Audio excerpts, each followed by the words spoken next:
You're tired, aren't you? Not just physically, soul tired. You've cried more tears than you've told anyone about. You've been showing up, holding on, pressing forward, but deep inside, you're wondering if any of it matters. If the breakthrough you've been praying for will ever come. It's like you've been stuck in the hallway for far too long. Every door shut, every light dim, every prayer seemingly unanswered. But stay with me, because what you don't see yet is this. You're closer than you think. The darkness you're in isn't the end. It's the moment right before everything changes. You've been through seasons where the silence of heaven made you question everything, where you prayed and nothing moved, where you worshipped and the walls didn't fall, where you kept believing, but your heart kept breaking. But hear this, just because you haven't seen the breakthrough doesn't mean God hasn't been working. Isaiah 64:4 says, God acts on behalf of those who wait for Him. That waiting, it's not passive, it's spiritual warfare. And if you're still standing, still believing, still hoping, then you are winning a battle you can't even see. The reason it's gotten harder is because you're right on the edge of holy ground. The enemy doesn't fight what isn't threatening. He doesn't target the passive or the powerless. He goes after the ones who carry purpose, the ones who dare to keep showing up when it hurts, the ones who whisper prayers through cracked voices and clenched fists, the ones who haven't seen the promise, but keep walking toward it anyway. That's why it's been so heavy. That's why the pressure has been so relentless. Because the weight you feel isn't just pain, it's spiritual resistance. It's hell trying to stop what heaven has already ordained. But listen, resistance is proof of movement. If you weren't moving forward, you wouldn't feel pushback. If you weren't getting close, the attacks wouldn't intensify. That closed door wasn't rejection, it was redirection. That delay wasn't denial, it was preparation. God is not trying to break you. He's strengthening what needs to stand under the weight of the breakthrough that's coming. Romans 5:3-4 reminds us that suffering produces perseverance. Perseverance, character, and character, hope. Hope doesn't come from ease. It's forged in fire. You think the enemy is after your job, your peace, your relationships, but the real target is your hope. Because if he can kill your hope, he can slow your faith. And without faith, it's impossible to please God. Hebrews 11:6. But what the enemy didn't realize is that every time you got knocked down, you didn't just stand up. You stood up stronger. You learned how to pray deeper, how to trust in silence, how to worship in warfare. And that is dangerous, because you're not just surviving anymore, you're becoming someone hell fears. You've been telling yourself, I should be further by now. I thought this would have been over already. But let me tell you something radical. You're exactly where God needs you, not because the pain is His plan, but because He wastes nothing, not a tear, not a setback, not even your mistakes. Romans 8:28 declares that, in all things, God works for the good of those who love Him. All things, not just the good ones, especially the hard ones. That mistake you regret, He's using it. That heartbreak you thought would destroy you, He's building something through it. That silence you feared was abandonment, it's intimacy in disguise. You are closer than you think. The enemy's greatest weapon is discouragement. If he can get you to stop now, to give up right before the shift, then he wins. That's why the warfare has been so specific lately. He's targeting the very thing God is about to breathe life into. That business, that ministry, that relationship, that healing, that breakthrough. The enemy has seen the blueprint, and he's terrified. Not because of who you are right now, but because of who you're about to become. Don't mistake pressure for punishment. Don't misread silence as absence. Don't believe the lie that says nothing is happening. In fact, the most powerful things God does, He does in the dark. Seeds grow underground. Babies form in the womb. Resurrection happened in a sealed tomb. Just because you can't see it doesn't mean God isn't moving. He's just building it beneath the surface, so that when it breaks through, it's unshakable. And you've been faithful in the unseen. You've shown up when no one clapped. You've prayed when no one knew. You've obeyed when it cost you. And heaven has taken notice. Galatians 6:9 says, "Let us not grow weary in doing good, for at the proper time we will reap a harvest, if we do not give up." That proper time, it's not random, it's strategic, and you're closer to it than you've ever been. So hold the line, stay in the fight, don't quit in the middle of the chapter. Your story isn't over. That moment when everything looks still, silent, barren, that's the moment heaven prepares to move. Because the God who spoke light into darkness, who parted seas, who raised the dead, that same God lives in you, and He didn't bring you this far to leave you here. Philippians 1:6 promises, "He who began a good work in you will carry it on to completion." You've been measuring your life by what hasn't happened yet, by the doors that didn't open, the prayers that weren't answered the way you expected, the people who didn't stay. But what if you're using the wrong measurement? What if God's greatest work isn't what He's doing around you, but what He's been doing inside you? What if the delay wasn't to punish you, but to prepare you for something so weighty, so sacred, that only the refined version of you could carry it? James 1:2-4 says, "Consider it pure joy, my brothers and sisters, whenever you face trials of many kinds, because you know that the testing of your faith produces perseverance. Let perseverance finish its work so that you may be mature and complete, not lacking anything." And maybe that's it. Maybe the lack you feel isn't a lack of progress. It's the discomfort of stretching. Because before God brings the promise, He expands the vessel. Before He trusts you with more, He deepens your roots.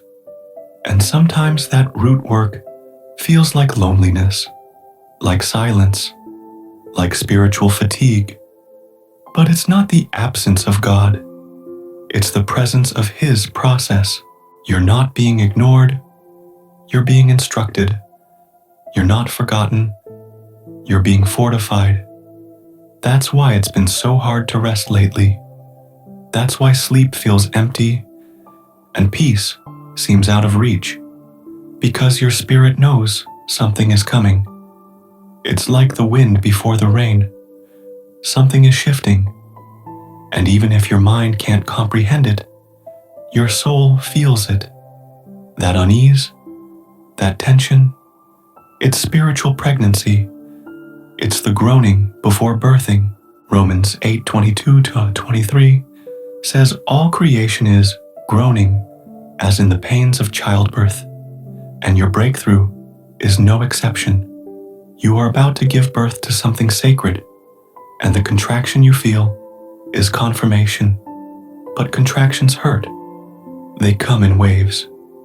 They take your breath away. They make you question if you're going to make it. And that's where the enemy slips in, right in the moment between the wave and the breath. When you're vulnerable and tired, he'll whisper, "If this was really from God, it wouldn't be this painful." But that's a lie, because even Jesus wept in Gethsemane. Even Jesus, knowing the glory to come, sweat blood and said, "Father, if it's possible, take this cup from me." Luke 22:42.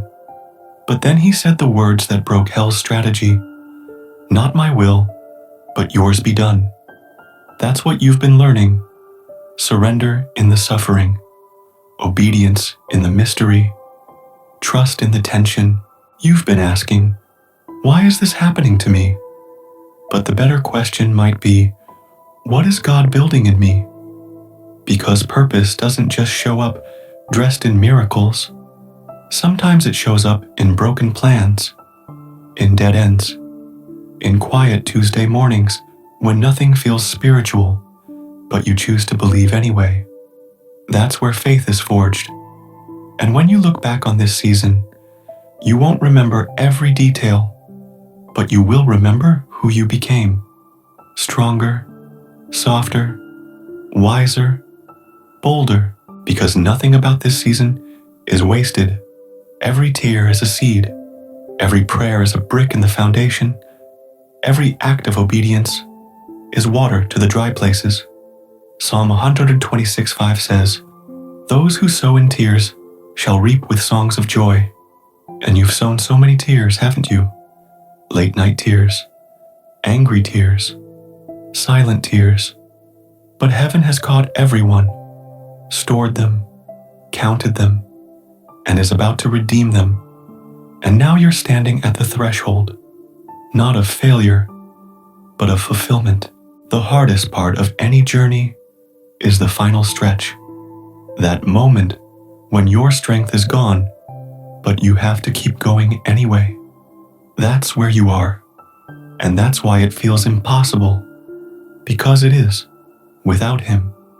But Philippians 4:13 is still true. I can do all things through Christ who gives me strength. You're not walking into this breakthrough with your own power. You're walking in the shadow of the Almighty, and His strength is made perfect in your weakness. 2 Corinthians 12:9. Let me speak this into your spirit. This is not your breaking point. This is your turning point. This is the moment everything shifts, and you will not go back to who you were before this storm. You've seen too much. You've grown too deep.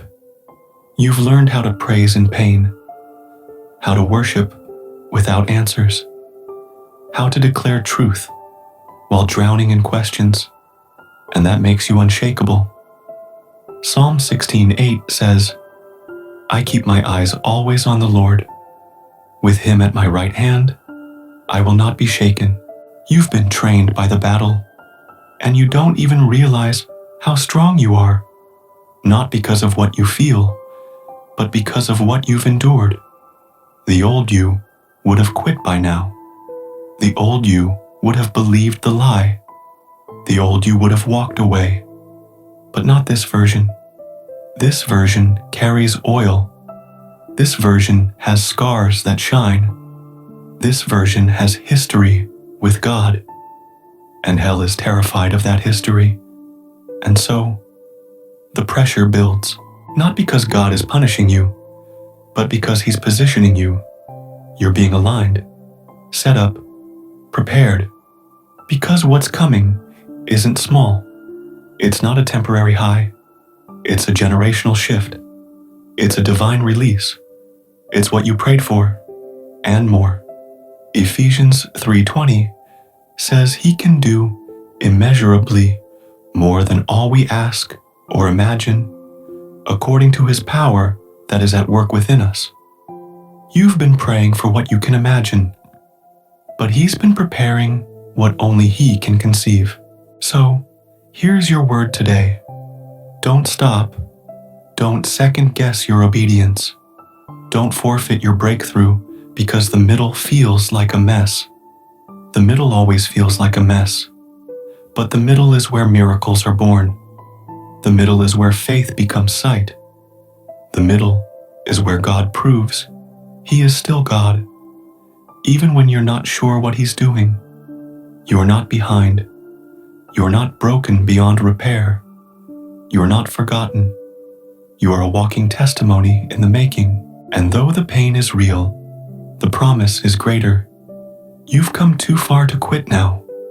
The finish line is just ahead, and when you cross it, when you walk into the room God's been building for you behind the scenes, you'll fall to your knees and say, "It was worth it. Every tear, every battle, every delay, worth it." So now the question isn't, can God still move? The question is, will you still believe? Because the storm you're in isn't there to prove God's silence. It's there to reveal your faith. And I get it. Faith doesn't always feel powerful. Sometimes it feels like showing up when everything in you wants to disappear. Sometimes it feels like whispering amen with tears running down your face. Sometimes faith is holding on with nothing left but a shred of hope. But even that shred, even that sliver of surrender, it's enough for God. Matthew 17:20 says if you have faith the size of a mustard seed, you can move mountains. And you've still got that seed. You've been in the shadows so long, you forgot what it feels like to hope for light. But hope isn't a feeling, it's a weapon. Hope is warfare. Hope is resistance against hell's narrative. Hope says, I still believe there's more. I still believe he's not finished. Romans 15:13 says, May the God of hope fill you with all joy and peace as you trust in him. Hope doesn't always look loud. Sometimes it looks like showing up quietly, faithfully, stubbornly, again. And I want to tell you something the enemy hoped you'd never hear. The closer you are to the promise, the louder the opposition becomes. Because spiritual resistance intensifies near divine release. The same God who took the Israelites through the Red Sea didn't do it before the army came.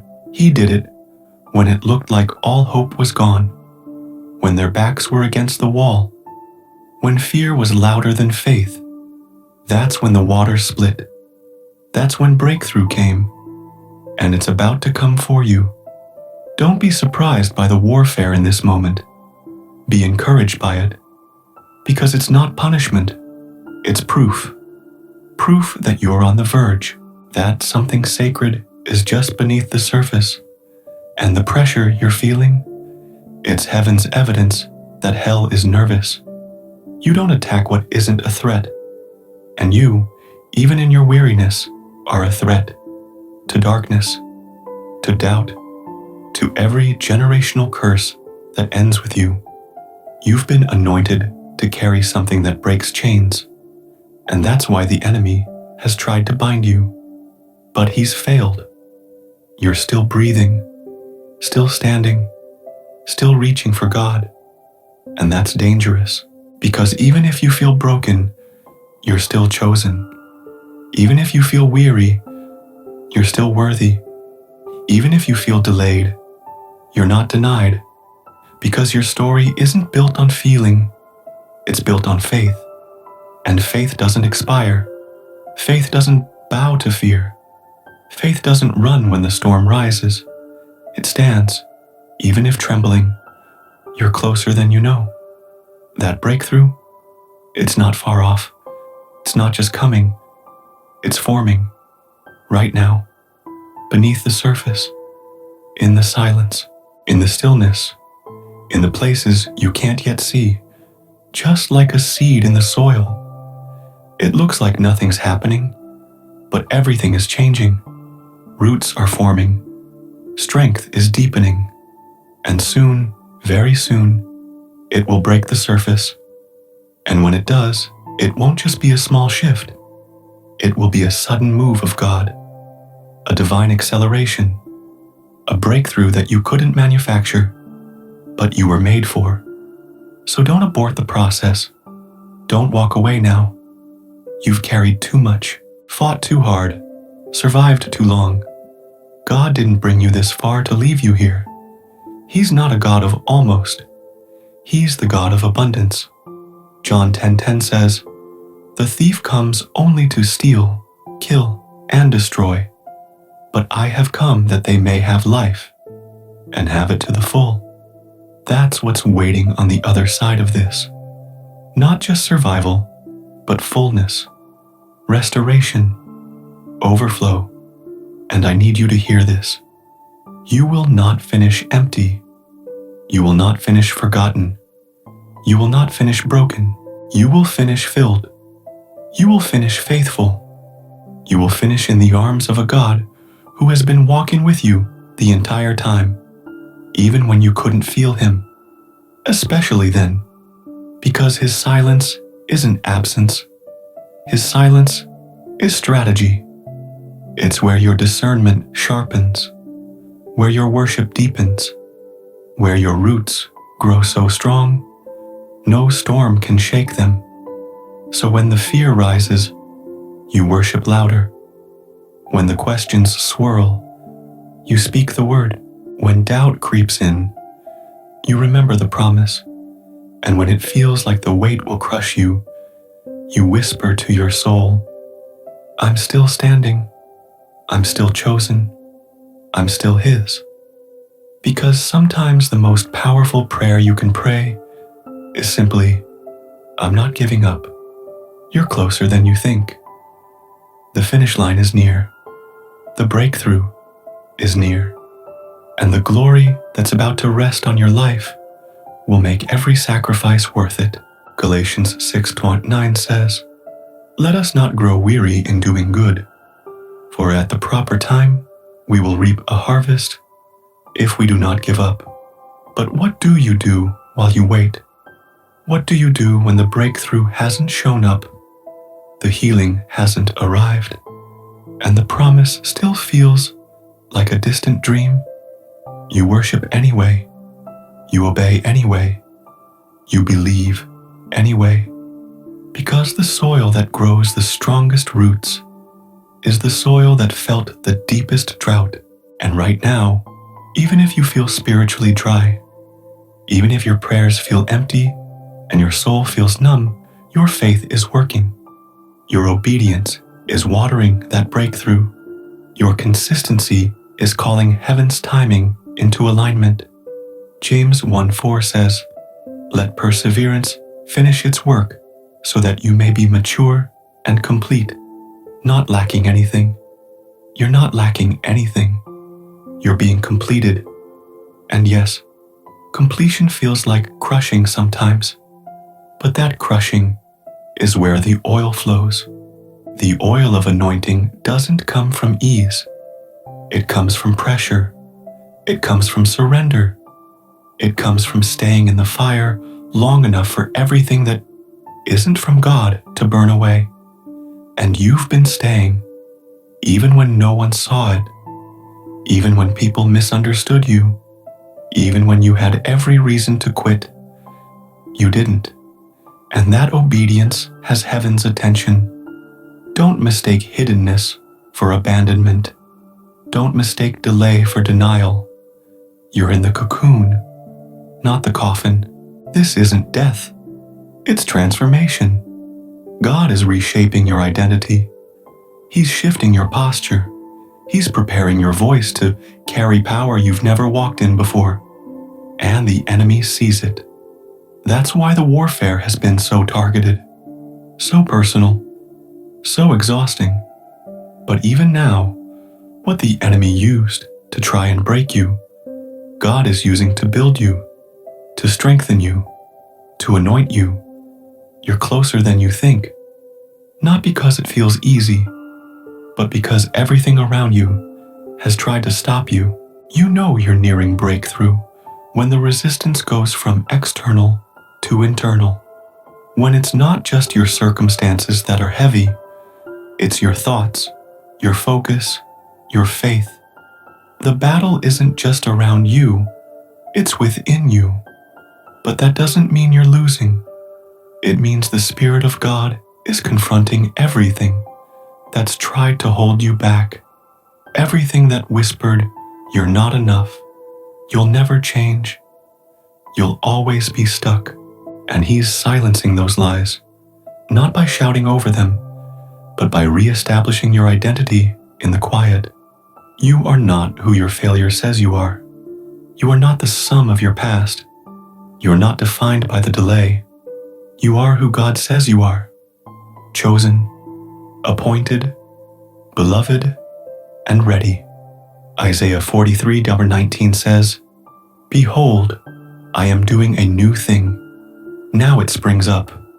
Do you not perceive it?" That's what this moment is. A new thing, a fresh fire, a sudden shift that doesn't come from effort. It comes from encounter. You've been waiting for a sign, but maybe the sign is the struggle itself. Maybe the pressure is the signal that you're standing in the doorway of destiny. And what happens next isn't based on how strong you feel. It's based on who you trust. And if you'll keep trusting, keep moving, keep believing, even when your knees shake, God will honor it. Because He's not asking for perfection. He's asking for yes. And your yes carries power. Not because you have it all figured out, but because you've surrendered what you don't. That's what faith looks like. Not answers, but allegiance. And every step you've taken, every tear you've cried, every prayer you've whispered in the dark has been building toward this moment. A moment where you stop begging for breakthrough and start becoming it. Yes, you are the breakthrough. Not just what you're waiting for, but who you're becoming. The enemy wanted to stop you with discouragement, but God is using it to forge you in fire, to make you bold, to make you dangerous, to turn your pain into power. Because the you that's walking out of this storm isn't the same you that walked in. This you know how to worship when it's quiet, how to pray when it's hard, how to stay when it's lonely. And that kind of endurance, it terrifies hell. So keep standing, keep pressing, keep hoping, not because you see it yet, but because the Spirit inside you knows it's near. You're almost there. You've crossed too much to turn around now. And when that breakthrough breaks, it won't be small. It won't be ordinary. It won't be explainable. It will be God-sized. And everyone who watched you weep will witness your rising. Everyone who saw you at your lowest will stand in awe of what the Lord has done. You will rise, not just restored, but resurrected. Not just surviving, but walking in full authority. Because the fire didn't consume you, it refined you. And now you carry something you didn't have before: unshakable confidence in who your God is and in who you are through Him. Romans 8:18 says, "I consider that our present sufferings are not worth comparing with the glory that will be revealed in us." That glory, it's not distant anymore. It's rising. And so are you. You've made it through storms that were designed to drown you. You've survived nights that tried to silence you. You've stood when you didn't feel strong, prayed when you felt empty, and kept believing when there was no reason to. That's not weakness. That's warfare. That's what heaven calls endurance. That's what hell calls a threat. And that's why the pressure has been relentless. Because you're carrying a word, a promise, a fire that cannot be stopped unless you surrender it yourself. But you haven't. You didn't let go. And that matters more than you know. Because your breakthrough is not just a moment. It's a mantle. It's the weight of glory God is preparing to place on you. And it's heavy because it's holy. He's been enlarging your shoulders, stretching your capacity, building your faith muscle, so that you won't just visit breakthrough. You'll live in it. Not just taste it, but steward it. And that's why the journey has been long, because what He's doing in you isn't shallow. It's deep. It's lasting. It's sacred. Isaiah 54:2-3 says, "Enlarge the place of your tent. Stretch your tent curtains wide. Do not hold back. Lengthen your cords. Strengthen your stakes." You're being stretched right now, but not to break, to expand, because the territory He's about to give you is larger than what you've known. The influence, the favor, the peace, it's wider than the pain, and your obedience has made room for it. Not flashy obedience, not glamorous obedience, but the kind that shows up when no one's looking, the kind that keeps worshiping when the music stops, the kind that keeps trusting even after the door slams shut. That kind of obedience opens heaven, and now heaven is moving. Maybe not in the way you expected, maybe not in the timing you prayed for, but heaven is not delayed. Heaven is precise, and what's coming to you has your name on it. It won't go to anyone else. It wasn't meant for anyone else, because what God starts, He finishes. Philippians 1:6 says, "He who began a good work in you will carry it on to completion until the day of Christ Jesus." So, what do you do now that you're this close? You stay anchored. You stop checking the clock and start checking your posture. Are you still surrendered? Are you still soft before God? Are you still available? Because breakthrough comes to those who are positioned for it, not to those who strive, but to those who abide. John 15:4 says, "Remain in me, as I also remain in you." Remaining isn't passive, it's intentional. It's choosing presence over performance, intimacy over influence, worship over worry. And in that secret place, the breakthrough begins, not just around you, but within you. That's the breakthrough that lasts. Not the one that changes your circumstances for a moment, but the one that changes you for eternity. The one that makes you unshakable. The one that gives you peace that passes understanding. Joy that doesn't depend on outcomes. Confidence that doesn't come from applause. That's the real reward of the crushing. Not the platform, not the blessing, not even the miracle. It's Jesus. It's always been Jesus. And maybe that's what He's been after all along. Not just giving you what you wanted, but becoming what you needed. And when you realize that He is the breakthrough, something shifts. The pressure loses its power. The timeline loses its grip. Because you stop chasing a moment and start resting in a person. And when that happens, breakthrough isn't just something you're waiting for. It's something you carry. You carry it in your voice because it's been refined by fire. You carry it in your eyes because they've seen God move in the dark. You carry it in your scars because they're proof of His healing. You carry it in your story because no one else walked your path but you. And now that you're this close, the enemy is terrified because he threw everything at you. And you're still here. You're still standing. You're still dangerous. Because a believer who's survived hell and stayed faithful is a weapon in the hand of God.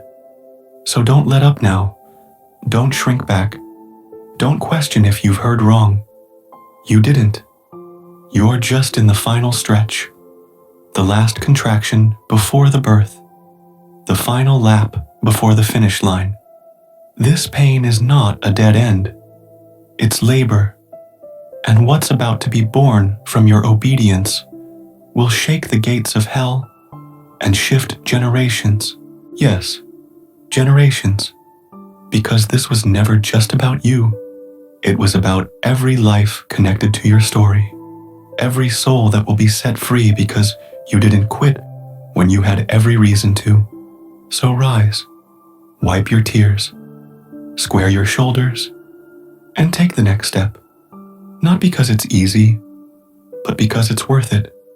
Not because you feel strong, but because He is. 2 Corinthians 4:16-18 says, "Though outwardly we are wasting away, yet inwardly we are being renewed day by day. For our light and momentary troubles are achieving for us an eternal glory that far outweighs them all. So we fix our eyes not on what is seen, but on what is unseen." Fix your eyes. Your breakthrough is closer than you think. It may not look like what you imagined, but it will be exactly what you need. It may not come when you planned, but it will come right on time, because God is not a man that He should lie. His word does not return void. He watches over His promises to perform them, and if He said He'd do it, He will. You're not too late. You're not too broken. You're not disqualified. You are right on time, right on track, right in the middle of God's hand, and His hand never misses. So walk like it, pray like it, praise like it, because heaven is closer than it feels, and breakthrough is nearer than you think. You're almost there. Don't stop now. This is the place where everything changes.